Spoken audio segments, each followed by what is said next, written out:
Bonjour tout le monde, aujourd'hui on se retrouve pour l'itinéraire qui part de La Défense jusqu'à Vincennes. Vous retrouverez toutes les informations sur le Vélopolitain en description et vous y retrouverez également le live et cette même vidéo en vitesse normale. J'avais fait il y a un an presque jour pour jour l'analyse de cette même ligne qui a beaucoup évolué depuis. Elle est passée de 61% cyclable à presque 99%. On commence d'ailleurs le trajet cette fois au niveau de l'Arche de la Défense car avant il était très compliqué de traverser l'esplanade. Il était quasiment même impossible de rejoindre le côté droit du pont de Neuilly. Ce qui n'est toujours pas le cas aujourd'hui, mais il y a une piste qui permet de traverser le pont. J'en parlerai un petit peu plus loin. Pour l'instant, je vous laisse profiter de l'Arche de la Défense et de l'œuvre de Benedetto Bufalino, qui est un artiste contemporain et réalise des œuvres à partir de véhicules. L'œuvre est apparue en juin 2020 et je trouve la métaphore vraiment bien trouvée. Donc comme vous pouvez le voir, il y a la ligne verte qui est apparue au sol. Je vais vous mettre les deux itinéraires, celui principal recommandé et celui qui permet de traverser toute l'esplanade. Mais attention, l'extrait que j'avais pris c'était quand il n'y avait personne sur l'esplanade. Et donc ce n'est pas le cas quand on termine le travail. On est dans une foule avec beaucoup de gens sur l'esplanade et donc c'est vraiment pas agréable de passer par là en soirée. Je recommande vraiment d'utiliser la piste cyclable. Une autre chose à savoir à propos de cette ligne verte, c'est qu'elle vous fera passer uniquement par des endroits où vous pourrez circuler en vélo. Il n'y aura pas d'escalier, il n'y aura pas de marche, il n'y aura pas de choses qui pourront bloquer votre trajet. Donc c'est vraiment très pratique. J'avais fait les deux itinéraires et vous pourrez les retrouver en description de cette vidéo. On arrive donc sur un endroit qui est un petit peu gênant où il faut traverser. Alors, il n'y a rien qui l'indique clairement. Ici, c'est vraiment à refaire, je pense. Et on est vraiment obligé d'utiliser l'espace des piétons pour pouvoir traverser la route. C'est pas idéal et c'est pas clair non plus. Car dans une précédente compile, j'avais montré ce qui se passait quand on était dans le côté montant. Il y avait un cycliste qui avait continué sur ce boulevard circulaire et je peux vous dire que ça fait vraiment froid dans le dos quand on voit ça arriver. Le pauvre cycliste s'est fait doubler un peu dans tous les sens au niveau du boulevard alors que moi j'étais tranquille sur la piste cyclable.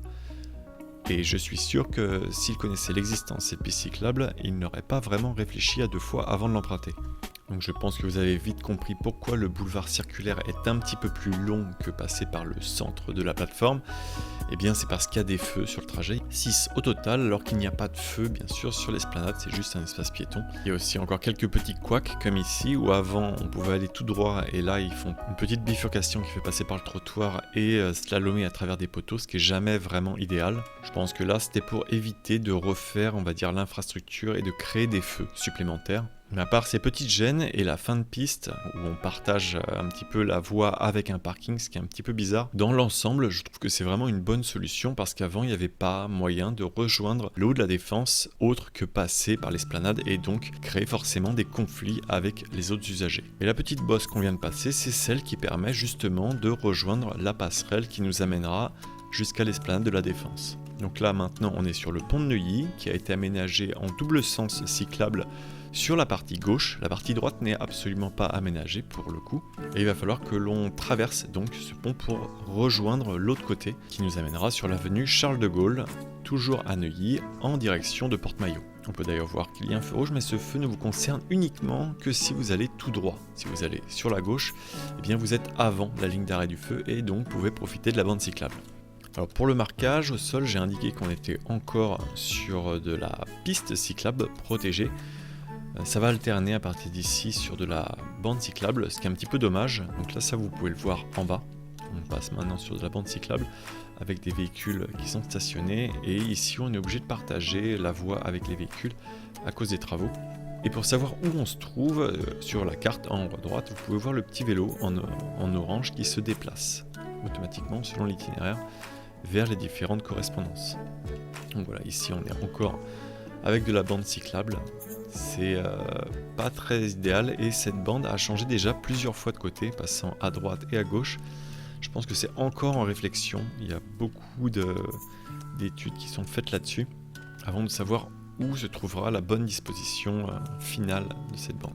De mon point de vue, sur le côté droit, elle serait plus adaptée et derrière les stationnements pour éviter les risques d'ouverture de portières. Même si évidemment quand la piste est du côté gauche, il y a moins de problèmes au niveau du stationnement car se stationner du côté gauche c'est simplement moins pratique pour les automobilistes vu qu'il n'y a rien à gauche. Mais bon, on peut voir effectivement que ça crée d'autres problématiques, des véhicules venant alimenter cet axe. Et on voit qu'un petit peu plus loin, le choix a été fait de créer cette piste sur la gauche et de supprimer complètement l'ensemble des stationnements. Cette piste est aussi un petit peu mal comprise car on peut voir le cycliste qui continue tout droit et qui ne suit pas la piste cyclable parce qu'elle fait un petit décoché vers le centre, ce qui est un petit peu bizarre. Et après on voit que la bande cyclable repart à droite, encore une fois du mauvais côté des véhicules, parce que pour moi une bonne bande cyclable doit se situer sur le côté droit, entre le stationnement des véhicules et le trottoir. Si vous vous posez la question pourquoi, je vous renvoie vers la vidéo en fiche qui parle des infrastructures cyclables et du choix des meilleures infrastructures cyclables.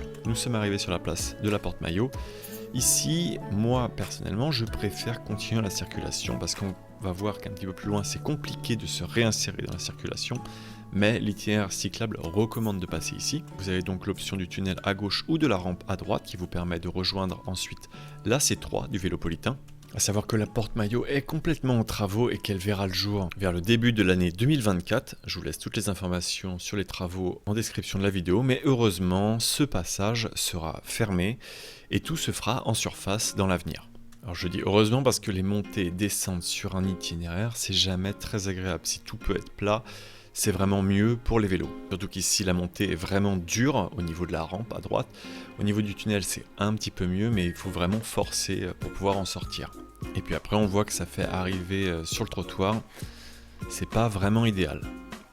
Une fois arrivé sur l'avenue de la Grande Armée, on voit que là j'ai ajouté du pavé, c'est là que va commencer on va dire toute cette zone pavée qui va aller ensuite jusqu'au début de la rue de Rivoli. C'est pas vraiment agréable, ça serait bien si c'était recouvert d'asphalte, parce que bon, à part son charme esthétique, qui est d'ailleurs l'une des raisons pour lesquelles les pavés sont encore conservés, et certainement plein d'autres bonnes raisons, mais je ne rentrerai pas dans les détails. On va arriver bientôt au moment où il va falloir traverser, car il y a une solution ici pour pouvoir passer sous l'Arc de Triomphe. On peut d'ailleurs la voir indiquée par le petit panneau jaune qui a été installé par Paris Ancel et qui montre l'itinéraire.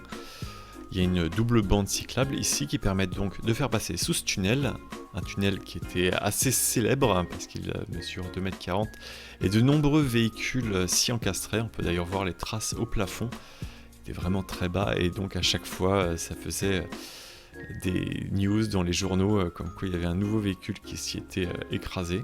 Enfin bref, maintenant le problème n'arrivera plus vu qu'il est fermé à la circulation et uniquement accessible pour les cyclistes. On va maintenant traverser de nouveau pour aller sur l'avenue des Champs-Élysées et la redescendre et profiter un petit peu de la vue des bâtiments haussmanniens et de l'Arc de Triomphe. Et comme pour Porte-Maillot, normalement, l'avenue des Champs-Élysées va être complètement refaite d'ici 2024. Il y a plusieurs plans qui circulent. Avant d'aller plus loin, je reviens sur la vidéo. Il y a un feu ici que je vais pouvoir passer car il est équipé d'un petit triangle M12 qui permet de continuer tout droit. Il y en a plusieurs sur l'avenue des Champs-Élysées et c'est quand même très pratique. Et pour revenir au réaménagement des Champs-Élysées, actuellement on est à 6 voies de circulation pour les voitures. C'est quand même aberrant, plus 2 voies qui sont prévues pour le stationnement, alors que les trottoirs sont toujours noirs de monde et les pistes cyclables commencent à être saturées et il n'est pas possible de doubler sur cette piste cyclable, bien très difficilement parce que l'espace ne le permet pas. On peut aussi voir que la piste cyclable est dans un mauvais état dû au pavé, que je suis obligé de rouler dans le caniveau pour éviter toutes les secousses, ce qui est vraiment pas agréable. Là on voit à chaque fois que je serre au maximum le caniveau. Bref, il y a encore beaucoup de mieux à proposer sur cette avenue. Et je pense qu'avec les nouveaux projets qui sont prévus d'améliorer l'espace pour les piétons et les cyclistes, cette avenue va complètement se transformer. Surtout que Paris va être bientôt limité à 30 km/h.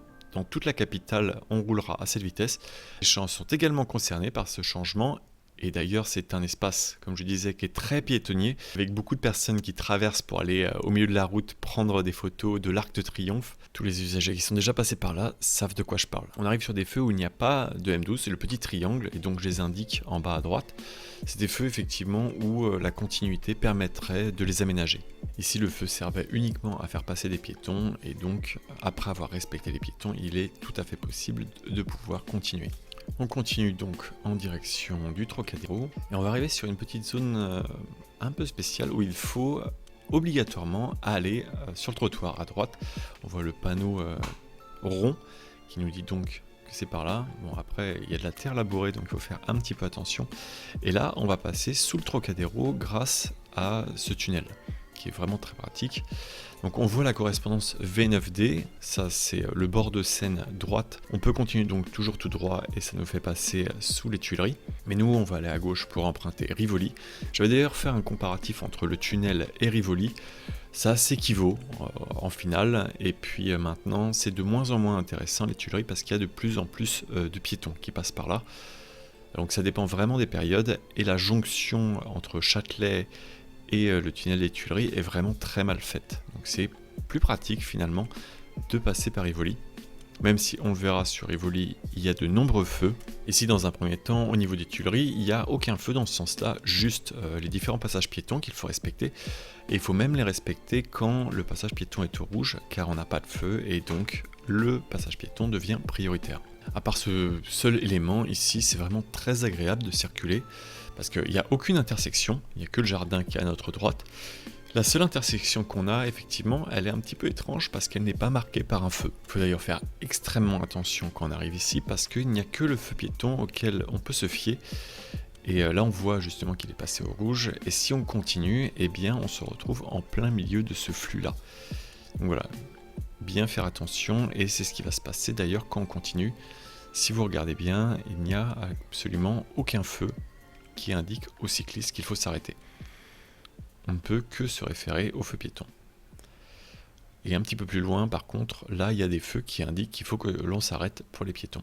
C'est un petit peu étrange le fait d'avoir une alternance entre être considéré comme un piéton et comme un véhicule. Je pense que Paris est en train de s'adapter à ce genre de choses, que le vélo est assez nouveau, et donc pour l'instant les infrastructures sont pas vraiment testées, je pense. Et c'est pour ça qu'il manque pas mal de signalétique. Et on va d'ailleurs remarquer que sur cet axe c'est beaucoup mieux, là presque tous les feux sont indiqués. Alors après il y a effectivement des M12, ici le triangle permettrait d'aller tout droit, ça serait pas mal parce que à droite c'est un sens interdit et on risque pas de croiser de voiture, en tout cas on a une très bonne visibilité. On voit d'ailleurs que les feux permettent de passer pour certains, d'autres comme ici ne sont pas du tout aménagés. Ici on pourrait indiquer d'aller à droite, etc. Je pense qu'il faut refaire une passe pour voir ce qui est aménageable ou pas, ou mettre des règles pour uniformiser un petit peu tous les feux parce que pour l'instant c'est un petit peu aléatoire. Alors ici on peut rejoindre le bord de Seine par la droite et donc continuer au feu après avoir marqué un arrêt pour les piétons et les usagers qui pourraient croiser notre route. On pouvait également commencer à la rejoindre par rapport à la précédente intersection parce que là c'est pas extrêmement pratique, il faut prendre une rampe qui permet d'accéder au quai de Seine. Je n'ai pas encore fait de comparaison avec l'itinéraire à partir d'ici et à partir des quais de Seine, mais les deux ramènent au même endroit qui est à Bastille. Et après celui sur les quais de Seine continue jusqu'à Bercy et encore plus loin. Donc ici sur la droite on retrouve l'hôtel de ville avec le compteur de Rivoli. Et on va continuer comme ça jusqu'à arriver au niveau de la place de la Bastille. On peut le voir, il y a une bonne continuité cyclable tout le long, la piste est bien sécurisée. Il y a juste au niveau des intersections qu'il faut faire attention, mais à aucun moment on est gêné par des véhicules qui seraient stationnés sur la piste. Et ça c'est dû à une chose un petit peu particulière, c'est que cette rue est interdite à la circulation. Seuls les bus et les véhicules autorisés comme les taxis ou certains livreurs peuvent l'emprunter sous certaines conditions. Et donc c'est pour ça qu'on a moins de problèmes de stationnement. Il y a aussi moins de circulation avec les véhicules, ce qui entraîne moins de respect des feux par les cyclistes parce qu'ils se sentent plus en sécurité. Et je dirais qu'il faut continuer à faire très attention à ces feux, du moins tant qu'il y aura de la circulation avec des véhicules, car la différence de vitesse est importante et les évitements sont beaucoup moins faciles qu'avec des petits véhicules comme des vélos. Ensuite on se retrouve avec ce type de feu qui est un petit peu particulier parce que les véhicules peuvent couper la voie un petit peu de travers et donc il faut faire très attention. Les feux sont même désynchronisés, c'est-à-dire que quand les voitures ont le feu vert, les cyclistes ont le feu rouge. C'est un petit peu perturbant, surtout quand on arrive dans l'autre sens. Donc faire vraiment attention à ce type d'intersection. On va arriver sur la première petite coupure, car j'ai dû m'y prendre à plusieurs fois pour réaliser cette prise de vue du Vélopolitain. notamment par rapport à certains travaux et ici par la présence de policiers qui étaient stationnés sur la piste cyclable et donc qui coupaient complètement la voie. Et ce n'est pas la première fois que je vois ça ici, d'ailleurs si vous avez une explication, eh bien je suis preneur. Bon, après ce feu un peu trop long et un petit peu inutile, on est reparti. Il faut ici faire attention aux piétons. Alors même si le feu piéton est rouge, moi je laisse la priorité piéton parce que je n'ai pas de feu. Donc voilà l'explication. On arrive de nouveau sur un trottoir et donc par conséquent, tous les piétons qui arrivent ont la priorité et de toute manière, ça ne m'aurait pas avancé à grand chose de leur couper la priorité parce qu'après, le feu piéton est rouge. Ici, on peut profiter des petits clous qui sont au sol qui représentent l'ancienne fondation de la Bastille. On traverse par le centre pour pouvoir rejoindre l'autre côté. Encore une fois, on va laisser passer tous les piétons et avancer au pas pour traverser la foule. Et là, voilà, on se place sur cette double sens cyclable qui est d'ailleurs un petit peu étrange, on va le voir un petit peu plus loin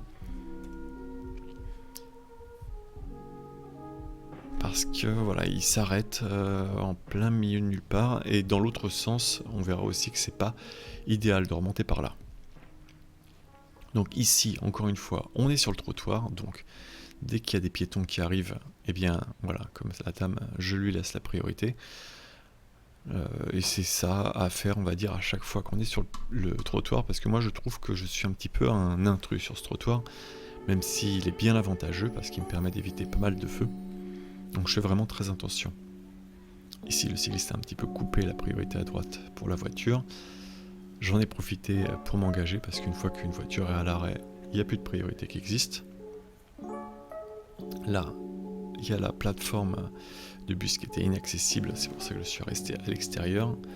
Et ici sur le feu, normalement il y a ce qu'on appelle la M12, donc le fameux petit triangle qui permet de passer au feu, mais il n'est pas sur tous les feux comme ici, où il pourrait très bien être aménagé et permettre de continuer vu qu'on ne coupe pas de grosses intersections, ce qui est assez dommage. Là, on va remarquer l'un des gros problèmes, c'est l'absence de plateforme de bus. Donc je vais me caler derrière le bus. Et sur la gauche, ici, il y a un gros camion qui passe. Alors que si une plateforme existait, une plateforme, on va voir un petit peu plus loin à quoi ça ressemble, eh bien j'aurais pu passer à droite du bus et pas me mettre en danger. Là, c'était un petit peu limite, il a fallu que je fasse un signe au cycliste qui était derrière moi pour pas qu'il me redépasse et pour pas qu'il se mette en danger avec le camion. D'ailleurs, le camion qui me fait un petit peu peur vu que à chaque fois les stationnements nous font sortir et revenir. Il faut rester très attentif ici. C'est encore loin d'être définitif. Et donc ici, voilà, on voit une plateforme et c'est très pratique. On peut passer dessus et le bus peut venir se stationner. D'ailleurs, je vais mettre en fiche la vidéo que j'avais fait avec le chauffeur de bus. Là, on fait le tour de Nation. J'ai fait les deux itinéraires, celui qui passe par le centre de Nation et celui qui fait le tour. Au final, j'étais surpris parce que c'est celui qui passe par l'anneau qui est le plus rapide et le plus sécurisé. Donc c'est celui que je recommanderais. Et j'avoue que je trouve ça assez contre-intuitif parce que initialement, je passais toujours par le centre. Et donc, suite à cette analyse de Vélopolitain, maintenant je passerai par là. Surtout qu'il y a moins de feu en fait en passant par là. Et que ça nous fait donc arriver dans un endroit où on partage la voie avec des véhicules. Alors ça c'est, on va dire, moyen parce que des fois, même assez souvent, je reste coincé derrière des véhicules et qu'il est plus rapide de rouler dans la voie bus qui est à gauche, surtout que cette voie bus est autorisée pour les cyclistes. Ça c'est effectivement quelque chose que je ne savais pas dans le live, j'étais vérifié depuis et donc vous avez le droit d'utiliser cette voie bus qui est à gauche. Il y a moins de véhicules. Les jours de marché, évidemment, c'est un petit peu plus compliqué de prendre cette voie bus. Mais au moins, il n'y aura pas de problème avec les ouvertures de portières et des véhicules devant vous. Donc, si vous êtes un cycliste rapide, rester sur la gauche et utiliser la voie bus est un petit peu plus confortable, même si ça ne fait pas gagner de temps, étant donné qu'on partage les mêmes feux aux intersections. Et là on arrive au niveau du tram. Moi j'avoue que j'aime pas trop ce petit passage où il va falloir traverser parce que déjà le tram n'est pas indiqué à cet endroit là, il n'y a pas de petite lumière qui indique aux vélos et piétons l'arrivée d'un tram, ce que je trouve assez dangereux finalement. On retrouve juste un indicateur sur la deuxième traversée. Comme on peut le voir, la piste est un petit peu en biais. Mais au moins, il y a un respect au niveau du croisement des rails. Les rails ne sont jamais parallèles aux cyclistes, ils sont toujours perpendiculaires. Et ça c'est très important dans l'aménagement pour éviter justement que les cyclistes tombent dans ce fameux petit creux créé par le sillon du rail. Et encore un aménagement que je n'aime pas trop en arrivant avant Vincennes, c'est que là, effectivement, les cyclistes sont considérés clairement comme des piétons et sont envoyés sur le passage piéton pour traverser, ce qui fait qu'on ne peut pas bénéficier des feux pour les véhicules et qu'on est obligé de se taper des feux en plus. Surtout qu'au niveau des haies qu'on a passées, il était impossible de circuler en vélo sur la voie bus, elle devient interdite. Il est toujours possible de rouler sur la chaussée en vélo si vous le souhaitez, pour traverser plus facilement la place. Mais ça c'est quelque chose que je réserverai aux cyclistes expérimentés. Après on arrive de nouveau sur de la bande cyclable. Bon, j'ai mis piste protégée parce qu'il y a quand même des plots. Même si j'aime pas trop l'idée, encore une fois, de faire passer la piste à gauche des stationnements et non à droite. On va voir que plus tard d'ailleurs ça va poser des problèmes de créer cet aménagement. Mais c'est encore temporaire. Là on a donc effectivement à droite des stationnements et le risque d'avoir des véhicules qui sortent et entrent en plus des portières qui s'ouvrent dans les cyclistes. Même s'il y a une petite séparation, on peut le voir au niveau du sol avec des petits pointillés qui permettent de prévenir de cette ouverture de portière. Mais comme on le voit, ça crée effectivement des véhicules qui sont en double fil, là, comme le véhicule qui est en plein milieu de la piste cyclable. Donc on est loin d'une situation idéale. Pour le reste, eh bien, on va continuer un petit peu comme ça sur tout le long de Vincennes.